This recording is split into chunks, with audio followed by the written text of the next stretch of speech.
Assalamualaikum warahmatullahi wabarakatuh.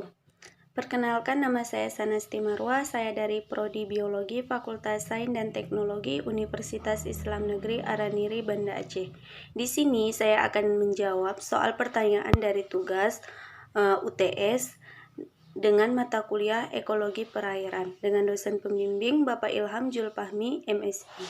Pertanyaan yang pertama yaitu, jelaskan perbedaan antara waduk dan danau secara karakteristik dan ekologi. Jadi, danau merupakan penampungan air yang terbentuk secara alami atau alam, sedangkan waduk yaitu tempat yang digunakan untuk menampung air saat terjadinya kelebihan debit air.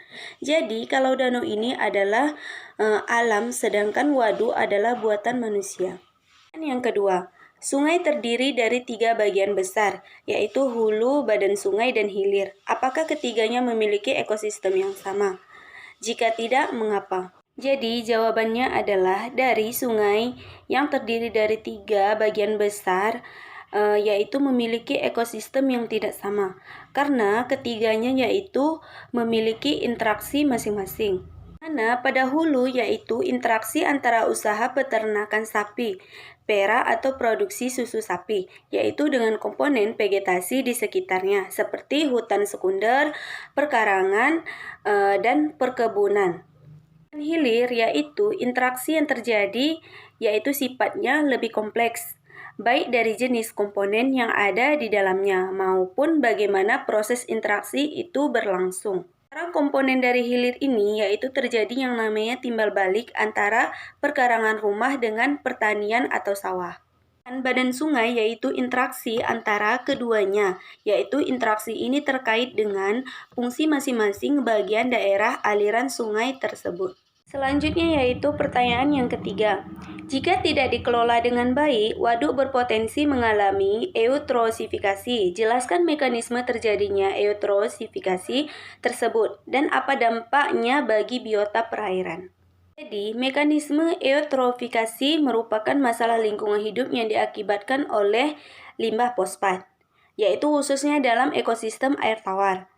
Jadi, pencemaran air yang disebabkan oleh munculnya nutrien yang berlebihan ke dalam ekosistem air. Mana eutrofikasi ini merupakan sebuah proses alamiah di mana danau mengalami penuaan secara bertahap dan menjadi lebih produktif bagi tumbuhnya biomasa.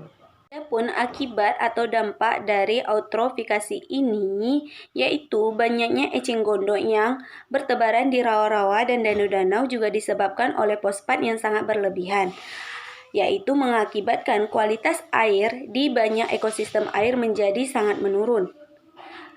Rendahnya konsentrasi oksigen terlarut bahkan sampai batas 0 menyebabkan makhluk hidup seperti ikan dan spesies lainnya tidak bisa tumbuh dengan baik sehingga akhirnya mengakibatkan kematian. Selanjutnya yaitu pertanyaan yang keempat. Zona litoral danau lebih rentan tercemar dibanding zona lainnya, sedangkan zona ini memiliki keanekaragaman yang lebih tinggi. Benarkah pendapat ini? Jadi jawabannya adalah tidak benar. Karena zona litoral yaitu kondisi yang berspesifik dan juga menjadi habitat penting bagi hewan endemik yang terdapat di dalamnya. Sedangkan zona ini yaitu terletak di tepi danau. Selanjutnya yaitu pertanyaan yang terakhir atau yang kelima.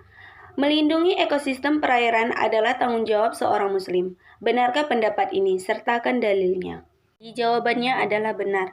Karena Allah memerintahkan kepada manusia yaitu pentingnya untuk menjaga lingkungan dan ekosistem yang ada di bumi ini.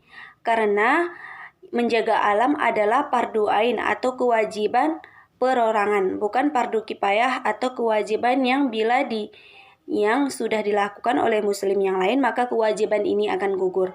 Lingkungan selalu baik kepada kita apabila kita baik terhadap lingkungan. Bencana alam adalah akibat kesalahan manusia itu sendiri, karena alam tidak pernah menciptakan masalah. Mereka selalu bertasbih dan patuh kepada Allah Subhanahu wa Ta'ala. Dalam Al-Quran dijelaskan, Bismillahirrahmanirrahim.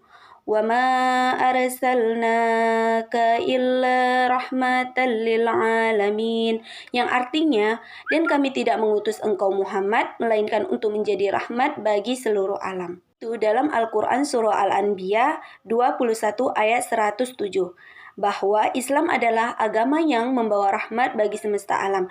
Dengan kata lain, kapanpun dan dimanapun Islam berada harus memberikan garansi bagi keselamatan dan kedamaian umat manusia di sekelilingnya. Oleh karena itu, kita sebagai umat muslim wajib menjaga lingkungan dan ekosistem yang ada di bumi. Sekian jawaban dari saya. Jika masih banyak kekurangan saya mohon maaf. Saya akhiri. Assalamualaikum warahmatullahi wabarakatuh.